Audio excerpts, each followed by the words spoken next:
पाकिस्तान की सियासत में मरियम नवाज एक जाना पहचाना नाम है, लेकिन क्या आप वाकई उन्हें जानते हैं? आज हम आपको बताएंगे मरियम नवाज शरीफ के वो 10 हकायक जो शायद आपने कभी नहीं सुने। ये वीडियो आखिर तक जरूर देखें, क्योंकि आखिरी हकीकत सबसे ज्यादा हैरान कर देने वाली है।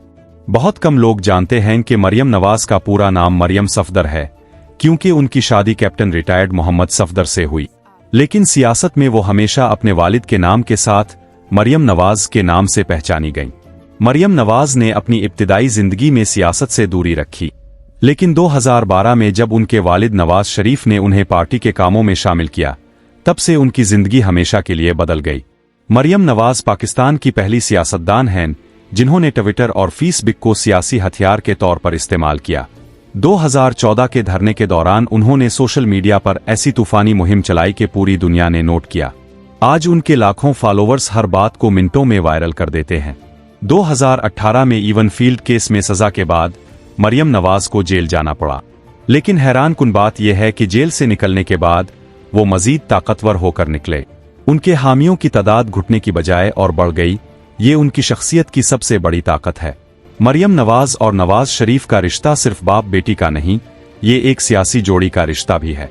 जब नवाज शरीफ लंदन में इलाज के लिए गए, मरियम ने पाकिस्तान में अकेले पूरी पार्टी संभाली। ये हौसला हर किसी में नहीं होता। मरियम नवाज को पाकिस्तानी सियासत की सबसे स्टाइलिश शख्सियत कहा जाता है। उनका हर जलसे में लिबास, दुपट्टे का रंग और अंदाज मीडिया की तवज्जो का मरकज बन जाता है। वो साबित करती हैं कि ताकत और वकार साथ साथ चल सकते हैं। फरवरी 2024 में मरियम नवाज पंजाब की पहली खातून वजीर आला बने। पंजाब, जो कि पाकिस्तान का सबसे बड़ा और सबसे ज्यादा आबादी वाला सूबा है, इसकी तारीख में यह पहली बार हुआ कि कोई औरत इस कुर्सी पर बैठी। ये लम्हा पाकिस्तानी तारीख में सुनहरी हुरूफ से लिखा जाएगा। मरियम नवाज की तकरीरें सुनने वालों को अपनी गिरफ्त में ले लेती हैं। वो बगैर कागज के घंटों बोल सकती हैं। सियासी माहिरीन कहते हैं कि उनकी खिताबत का अंदाज उनके वालिद से भी ज्यादा जज्बाती और अवामी है। सियासत की इस तूफानी जिंदगी में मरियम नवाज 3 बच्चों की मां भी हैं।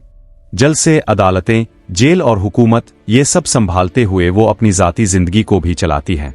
यही चीज उन्हें एक आम औरत से जोड़ती है। क्या आप जानते हैं कि मरियम नवाज ने एक बार कहा था कि अगर वो सियासतदान ना होती तो टीचर बनती? जी हाँ, पाकिस्तान की सबसे ताकतवर खातून सियासतदान का ख्वाब कभी एक उस्ताद बनना था। शायद इसीलिए वो आज भी अपनी तकरीरों में लोगों को सिखाती और समझाती हैं। तो ये थे मरियम नवाज शरीफ के 10 अनजान हकायक, जो उन्हें एक आम सियासतदान से बिल्कुल अलग बनाते हैं। मोहब्बत करे आ इख्तिलाफ, लेकिन मरियम नवाज की कहानी हर पाकिस्तानी के लिए एक सबक जरूर है। अगर ये वीडियो पसंद आई तो लाइक करें, चैनल सब्सक्राइब करें और अपनी राय कमेंट्स में जरूर लिखें।